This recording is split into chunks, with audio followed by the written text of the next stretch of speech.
السلام علیکم۔ کراچی میں ایک اور لفظ خیز واقعہ، ڈاکوؤں نے 60 سالہ باپ کو مار دیا، 2 بیٹے شدید زخمی، شہری کو قتل کر کے بھاگنے والے ڈاکوؤں کو عوام نے پکڑ کر مار ڈالا، مشتعل ہجوم کا شدید پتھراؤ۔ کیا آپ حالات حاضرہ سے آگاہی حاصل کرنا چاہتے ہیں؟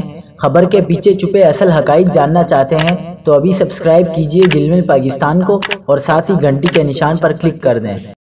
آپ کو بتاتے چلیں کہ سرجانی ٹاؤن سیکٹر 7A میں 2 بھائی ذیشان اور نعمان گھر کے باہر گلی میں بیٹھے ہوئے تھے کہ 2 مسلح ملزمان نے انہیں یرغمال بنا کر لوٹ مار شروع کر دی۔ پولیس کے مطابق اس دوران ان کا والد سلیم بھی گھر سے باہر نکلا تو ملزمان نے خطرہ بھانپ لیا۔ ڈاکوؤں نے لوٹ مار کی واردات میں ناکامی کے بعد فائرنگ شروع کر دی، جس سے 60 سالہ والد سلیم موقع پر ہی جان کی بازی ہار گئے۔ ان کے 2 بیٹے ذیشان اور نعمان شدید زخمی ہوئے۔